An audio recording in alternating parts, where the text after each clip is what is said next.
नमस्कार। हमारा देश और पूरा विश्व आज कोविड-19 की चुनौती का सामना कर रहा है। कोविड-19 अभी खत्म नहीं हुआ है। ऐसे में हमारा फर्ज है कि हम सतर्क रहें। इसलिए जब तक दवाई नहीं तब तक कोई ढिलाई नहीं। कोरोना से बचाव के लिए जरूरी है नियमित रूप से हाथ धोना, मास्क पहनना और आपस में उचित दूरी बनाए रखना। याद रखिए, 2 गज दूरी मास्क है जरूरी। खांसी, बुखार या सांस लेने में कठिनाई होने पर हेल्पलाइन नंबर 1075 पर संपर्क करें। नमस्कार बच्चों, मैं मधुबाला राजपूत, उच्च माध्यमिक शिक्षक, शासकीय बालक उच्चतर माध्यमिक विद्यालय कोटरा सुल्तानाबाद से नई एनर्जी के साथ आपको नया सिलेबस एनसीईआरटी की नई बुक जो चालू होने वाली है इस साल, आपको उस बुक का पाठ जन आंदोलन पढ़ाने जा रही हूँ। मैं उम्मीद करती हूँ आप अच्छे से पढ़ें। इसी पाठ को मैं आगे बढ़ाते हुए स्वतंत्र भारत में जन आंदोलन को आगे बढ़ाते हुए पिछले जो आंदोलन मैंने आपको पढ़ा दिए उनमें से कुछ आंदोलन शेष रह गए हैं, उन आंदोलनों को मैं आपके सामने पढ़ाना चाहती हूँ। तो हमारा सबसे पहला आंदोलन है ताड़ी आंदोलन। ताड़ी आंदोलन पहले मैं आपको इन शॉर्ट समझा दूं।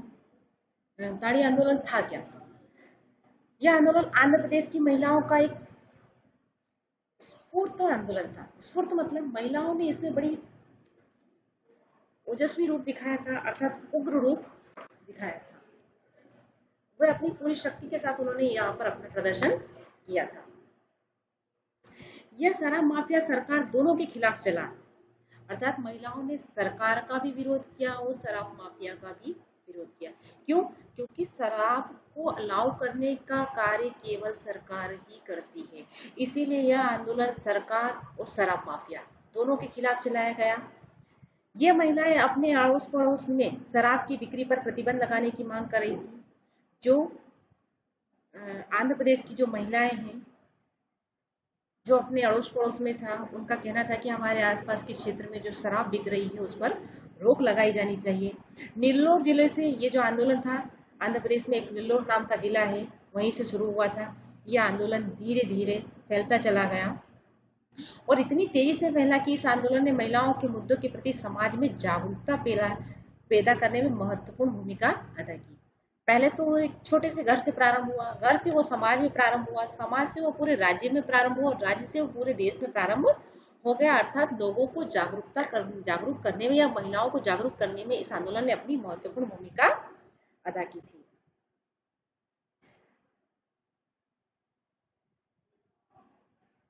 आंदोलन ताड़ी आंदोलन का जो केंद्र बिंदु था, फिर से मैं इन शॉर्ट समझा दे रही हूँ, जो अभी मैंने आपको डायरेक्ट एक्सप्लेन समझाया था कि महिलाओं ने सरकार और समाज शराब माफिया के खिलाफ भी आंदोलन प्रारंभ किया था। तो आंदोलन का केंद्र था आंध्र प्रदेश का नेल्लोर जिला। कारण शराब की बिक्री हेतु हिंसा। इस आंदोलन का जो प्रमुख कारण था शराब की बिक्री और दूसरा कारण था घरेलू हिंसा। घरेलू हिंसा साथ में था इसका कारण बढ़ते अपराध, पुरुषों के द्वारा अपने दायित्व को पूरा न करना, पुरुषों का मानसिक रूप से विकृत हो जाना। अर्थात जब कोई शराब का सेवन कर लेते हैं तो उनका जो मानसिक क्रियाकलाप है वह बिल्कुल विकृत तरीके से हो जाता है, अर्थात पागल व्यक्ति की तरह हो जाता है। उनमें सोचने और समझने की शक्ति पूरी तरीके से क्षीण हो जाती है या समाप्त हो जाती है। इस प्रकार शराब की बिक्री, घरेलू हिंसा, अपराध और पुरुषों के द्वारा अपने दायित्व को न पूरा करने के कारण ही यह आंदोलन महिलाओं के द्वारा प्रारंभ किया। क्यों? क्योंकि इसका सारा प्रभार महिलाओं पर पड़ा था, इसलिए उन्होंने अपने अधिकारों के लिए आवाज उठाई। आंदोलन के लिए की मांगी क्या थी? क्यों करा उन्होंने आंदोलन? चलिए, घरेलू हिंसा के विरुद्ध आंदोलन करा, पर उस आंदोलन के साथ वो क्या मांग कर रही थी? उनकी पहली मांग ये थी कि शराब की वजह से स्वास्थ्य खराब होता है, इसीलिए शराब को बंद किया जाना चाहिए। दूसरा, आर्थिक कठिनाई दूर हो। उनकी मांग थी कि शराब पीने से पुरुष जो घर की आय होती है उसे पूरी तरीके से खत्म कर देता है। जब आय खत्म हो जाती है तो हमारे द्वारा अपने बच्चों के पालन पोषण में अनेक समस्याएं उत्पन्न हो जाती हैं। इसलिए हमें आर्थिक कठिनाई दूर करने के लिए भी, या हमारी आर्थिक कठिनाइयां भी दूर की जानी चाहिए। तीसरा, दहेज प्रथा का विरोध। जब पुरुष शराब का सेवन कर लेता है तो उसके द्वारा महिलाओं को तरह तरह के ताने दिए जाते हैं, तुम्हारे घर से हमें कुछ नहीं मिला, और उन्हें दहेज के लिए प्रताड़ित किया जाता है। वो शराब के लिए पैसे चाहता है, जब महिला पैसे नहीं दे पाती है तो उस पर दबाव बनाया जाता है कि तुम अपने घर से पैसे लेकर आओ। तो उन्होंने दहेज प्रथा का भी विरोध किया। उनका मांग थी कि दहेज प्रथा पर भी रोक लगे। चौथी उनकी मांग थी घरेलू हिंसा पर रोक लगाई जाए। यदि पुरुष के द्वारा महिलाओं पर लगातार मारपीट, अत्याचार किया जाता है तो इस प्रकार से कोई कानून बनाया जाए जिससे महिलाओं की सुरक्षा हो सके। लिंग भेदभाव का विरोध। महिलाओं ने लिंग भेदभाव का भी विरोध किया। लिंग भेदभाव का विरोध का मतलब यह है कि स्त्री और पुरुष के अंतर को पूरी तरीके से समाप्त कर दिया जाए। यदि पुरुष वर्ग नहीं घर की आय को नहीं कमा सकता है तो महिलाओं को यह अधिकार दिया जाए कि वे अपने अधिकारों के लिए लड़े या अपनी आय स्वयं प्राप्त कर ले, वो पुरुषों पर किसी प्रकार से निर्भर न रहे। अगली मांग, गांव में अपराधों को कम किया जाए। जहां तक हो सके सरकार के द्वारा जब शराब बंद कर दी जाएगी तो अपराधों में अपने आप कमी आ जाएगी, इसलिए सरकार को पुलिस बल का सहारा लेना चाहिए। उनकी एक और मांग, पुरुषों के द्वारा अपने कृत्यों को या अपने दायित्वों को पूरा किया जाए। शराब पर पूरी तरीके से रोक लगा दी जाए ताकि पुरुष के मानसिक विकास हो सके। अगली मांग, ग्रामीण अर्थव्यवस्था प्रभावित होती है, अतः ग्रामीण अर्थव्यवस्था का विकास किया जाए। कुटीर उद्योगों, लघु उद्योगों को सरकार के द्वारा विशेष सुविधाएं दी जानी चाहिए ताकि महिलाएं पुरुषों पर निर्भर न रहकर स्वयं की आय प्राप्त कर सके। ग्रामीणों पर कर के बोझ को कम कर दिया जाए। पुरुषों को जहां तक हो सके किसी न किसी कार्य में लिप्त रखा जाए। महिलाओं के द्वारा इस प्रकार से एक आंदोलन चलाया गया शराब के विरुद्ध, ताड़ी के विरुद्ध। एक आपको बता दूं कि ताड़ी एक मादक पेय पदार्थ होता है, शराब का ही वो एक रूप होता है जिसके अंतर्गत एक पेड़ आपने देखे होंगे, नारियल के पेड़ के टाइप से ही एक पेड़ होता है जिस पर जाकर लोग मटकियां टांग कर आ जाते हैं और फिर वहां से एक पदार्थ निकलता रहता है उसके फ्रूट में से, और वो भर जाती है। जैसे ही वो भर जाती है उसके बाद उसका सेवन किया जाता है जिसका रूप शराब के समान ही होता है। अगला आंदोलन है रोहिंग्या मुसलमानों का आंदोलन। यहाँ शो नहीं किया गया है पर फिर भी मैं आपको पढ़ाना चाहूंगी क्योंकि वो बहुत ही छोटा सा आंदोलन है।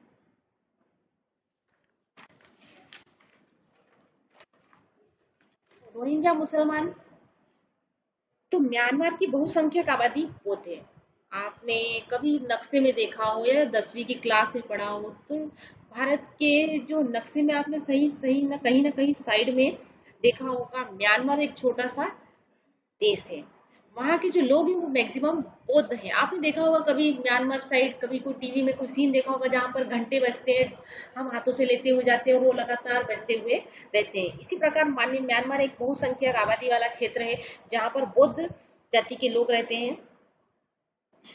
वहाँ के लोगों का मानना है कि वहाँ पर 10 लाख लोग रोहिंग्या मुसलमान हैं।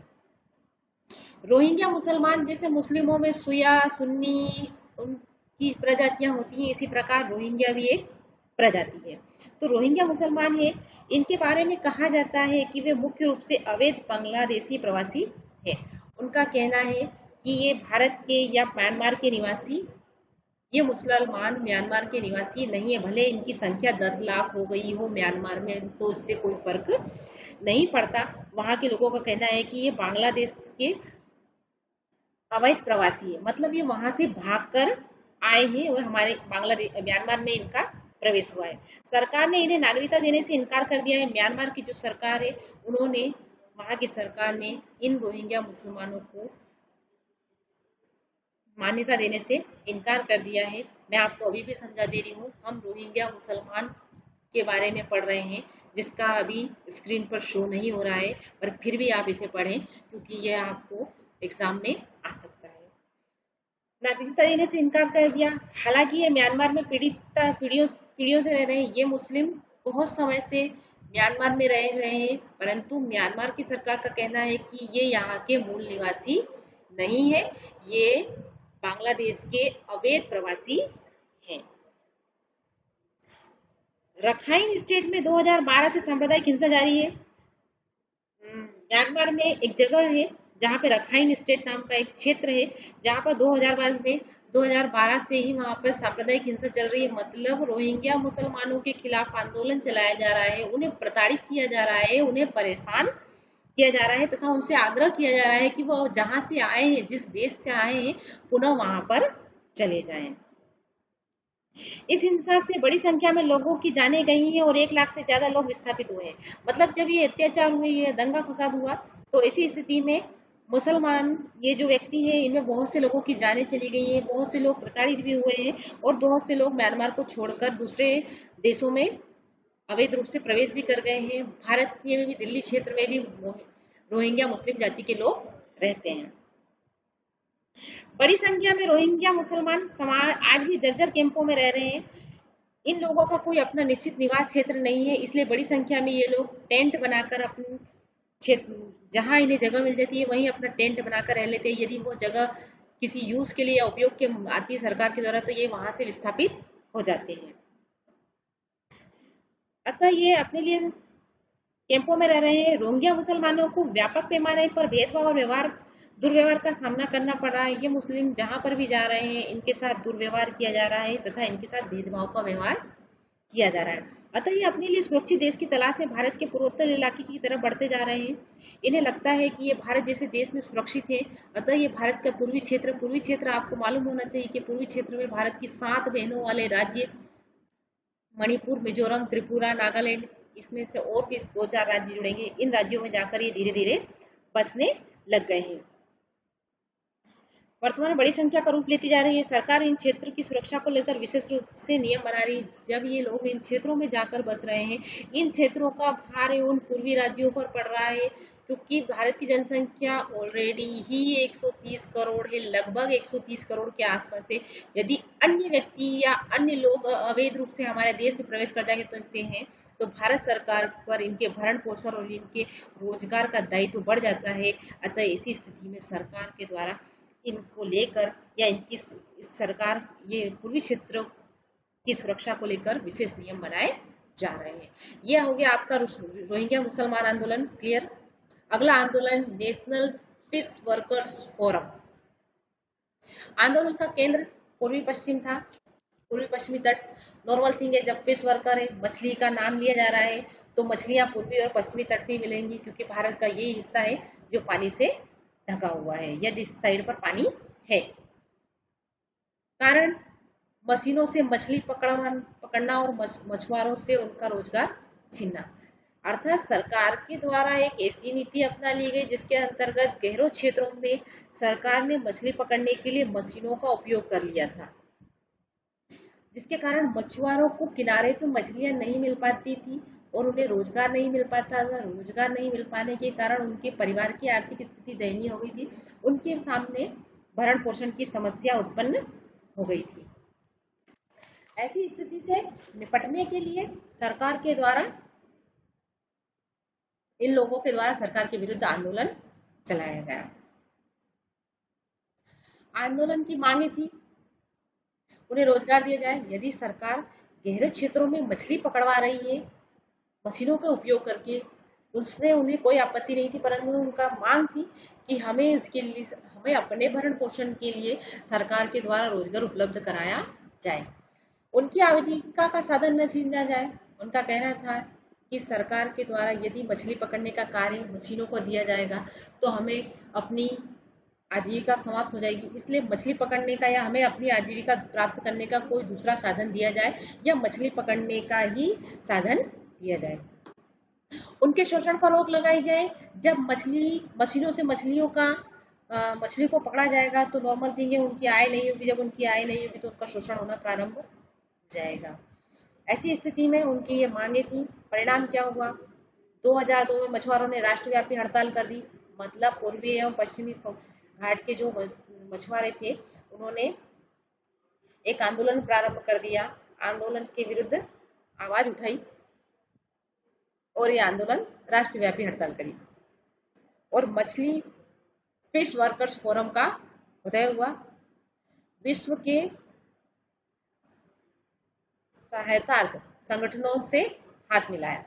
जो नेशनल फिश वर्कर्स फोरम था, इसने विश्व के अंतर्राष्ट्रीय स्तर पे जो संगठन थे, जो मछुआरे संबंधी संगठन थे, उनसे भी अपना हाथ मिलाया और अंतर्राष्ट्रीय स्तर पर अपनी मांग को रखने का प्रयास किया।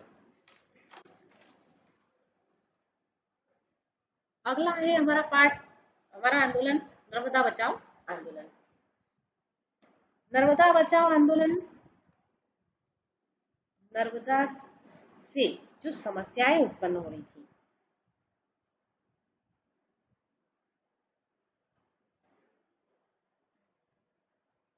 नर्मदा बचाओ आंदोलन आप देख रहे हैं स्क्रीन पे। जो इसकी प्रमुख नेता थी वो मेधा पाटकर जी थी। आपने नाम भी सुना होगा यदि आप न्यूज चैनल देखते होंगे तो। नहीं सुना है तो आज सुन लीजिए, मैं बिल्कुल आपको बताऊंगी कि नर्मदा आंदोलन, नर्मदा बचाओ आंदोलन क्या था। नर्मदा बचाओ आंदोलन नर्मदा नदी मध्य प्रदेश के निकलकर महाराष्ट्र गुजरात में प्रवेश कर अरब सागर में गिरती है। ये जनरल नॉलेज में या आपने छठी सातवीं की बुक में पढ़ा होगा कि नर्मदा किन किन राज्यों में बहती है। तो नर्मदा महाराष्ट्र गुजरात और मध्य प्रदेश में गिरती है, बहती है, और हमारे राज्य की तो वो जीवन रेखा है। तो इस प्रकार से मध्य प्रदेश घाटी के विकास और इस पर जब ये नदी इतनी महत्वपूर्ण है कि इस नदी पर बहुत सारी परियोजनाएं बनाई जा रही हैं।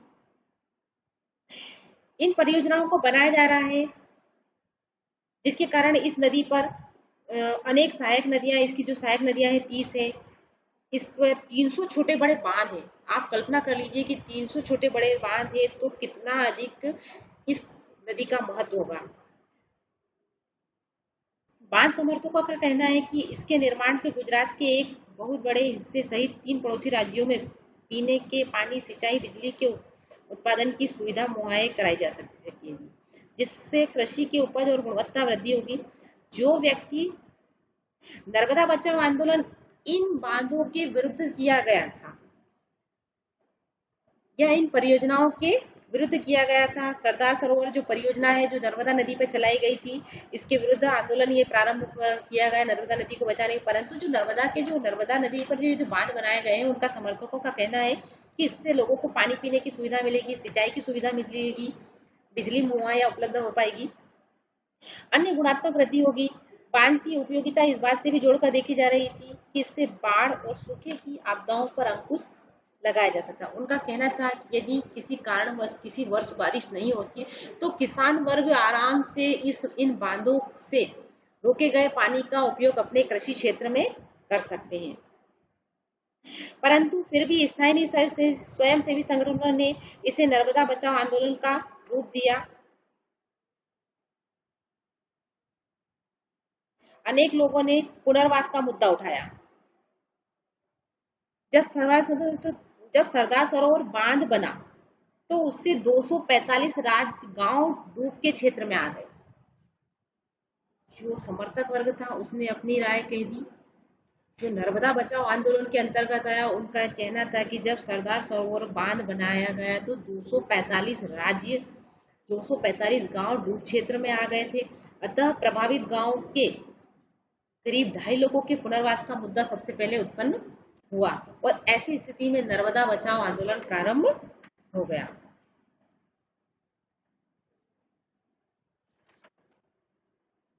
और जब इस आंदोलन का उद्घाटन हुआ उस समय जो मेधा पाटकर नाम की जो समाज सेविका है, वे 40,000 परिवारों के साथ नर्मदा बचाओ आंदोलन में प्रारंभ हुई और कार्यकर्ताओं के साथ उन्होंने जल सत्याग्रह प्रारंभ किया। जल सत्याग्रह वो होता है जिसमें हम जल के अंदर दिनों रात बैठे रहते हैं। 40 परिवारों के साथ उन्होंने यह कार्यक्रम प्रारंभ किया।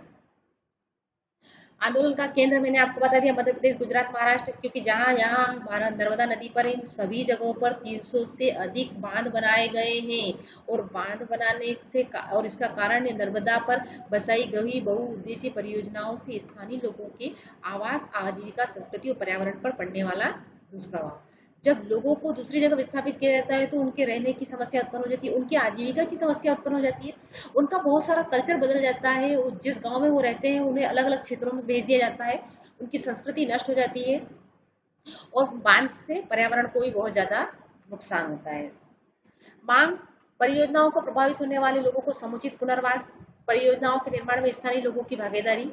अर्थात जब कोई परियोजना बनाई जा रही है तो जिन लोगों को, जिस क्षेत्र में ये बनाया जा रहा है उन लोगों को विशेष महत्व दिया जाए, पर्यावरण की सुरक्षा की जाए, मानव संस्कृति की रक्षा करना, पहाड़ों के निर्माण से होने वाले नुकसान का मूल्यांकन किया जाए। यदि बांधों से अगर कोई नुकसान होता है तो पहले उनका मूल्यांकन किया जाए, उसके बाद ही बांध बनाए जाए। परिणाम, केंद्र सरकार ने 2003 में राष्ट्रीय पुनर्स्थापन नीति की घोषणा की। अर्थात जब कोई बांध बनाया जाता है, यदि किसी परिवारों को विस्थापित किया जा रहा है तो आसपास के क्षेत्र में यदि कोई वर्ग या कोई क्षेत्र को नुकसान होता है या लोगों को विस्थापित करना पड़ता है तो उनके पुनर्स्थापना की पूर्ण व्यवस्था की जाए, उन्हें अच्छे घर, अच्छी सुविधाएं भी उपलब्ध कराई जाए। ये इस आंदोलन का परिणाम निकला। सूचना का अधिकार आंदोलन, यह सबसे महत्वपूर्ण आंदोलन है और हमारे जीवन में भी बहुत महत्व रखता है। इस आंदोलन का वर्ष था 1990। आंदोलन का कार्य क्षेत्र केंद्र राज्य था। कारण, ग्रामीणों को मजदूरी में हुई हेराफेरी, अर्थात उन्हें जो मजदूरी दी जा रही थी उन्हें एग्जैक्टली नहीं दी जा रही थी, उससे कम दी जा रही थी। मांग, प्रशासन ग्रामीणों के वेतन व भुगतान के बिल उपलब्ध कराए। दूसरा, अकाल राहत कार्य की राशि का रिकॉर्ड उपलब्ध कराए। ग्रामीणों को जो वेतन दिया जा रहा था मजदूरी का, उसके बिल पंचायत दिखाए। और अकाल जब पड़ा था राजस्थान में उस समय भी उन्हें जो राशि दी गई थी उसका भी रिकॉर्ड पंचायत के द्वारा दिखाया जाए। आंदोलन प्रारंभ हो गया। परिणाम ये हुआ कि 2000 में सूचना का अधिकार विधेयक सदन में रखा गया।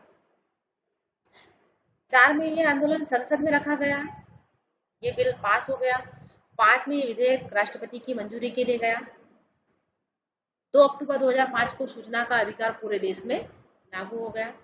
इस आंदोलन के बहुत सारे लाभ हैं। पहला लाभ यह है कि नागरिक सरकारी विभाग से सूचना प्राप्त कर सकता है। जो सूचनाएं सूचना के अधिकार के दायरे में आती है, हम वे सूचनाएं सरकार से प्राप्त कर सकते हैं। अगला, सूचना 30 दिन के भीतर उपलब्ध कराई जाएगी। इसका लाभ यह है कि यदि हम किसी क्षेत्र के संबंध में सूचना प्राप्त करना चाहते हैं तो वो सूचना आपको 30 दिन में उपलब्ध करा दी जाएगी। तीसरा, बिना कारण विलंब से सूचना देने पर अधिकारी 250 रुपए प्रतिदिन तथा अधिकतम 25,000 तक जुर्माने का प्रावधान है। यदि कोई अधिकारी कर्मचारी 30 दिन के अंतर्गत आपको जानकारी उपलब्ध नहीं करा देता है तो उस पर प्रतिदिन के हिसाब से 225 रुपए जुर्माना होगा। और यदि बहुत ही ज्यादा विलंब कर दे रहा है, वह अपने कर्तव्य का निर्वहन सही ढंग से नहीं करता है तो उस पर अधिकतम 25,000 रुपए तक का जुर्माना लगाया जा सकता है। अब कुछ महत्वपूर्ण प्रश्न देख लीजिए आप। छोटे लघुत्तरी भी है और दीर्घोत्तरी भी है। पहला है, सूचना के अधिकार का क्या अर्थ है? सूचना का अधिकार। दूसरा है, ताड़ी आंदोलन का प्रारंभ किस राज्य में हुआ? तीसरा, नर्मदा आंदोलन के प्रमुख।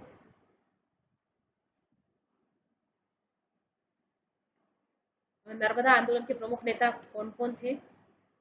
नेशनल फिश वर्कर्स फोरम की प्रमुख मांग क्या थी? भारत में सूचना का अधिकार कब लागू किया गया? ताड़ी आंदोलन को विस्तार से समझाइए। नर्मदा आंदोलन का वर्णन अपने शब्दों में कीजिए। सूचना के अधिकार के प्रावधान समझाइए। क्या क्या रूल है जिसके आधार पर आप अपने अधिकार को प्राप्त कर सकते हैं या सूचनाएं प्राप्त कर सकते हैं? नेशनल फिश वर्कर्स आंदोलन को समझाइए। अर्थात जो नेशनल फिश वर्कर्स थे उस अधिकार को समझाइए।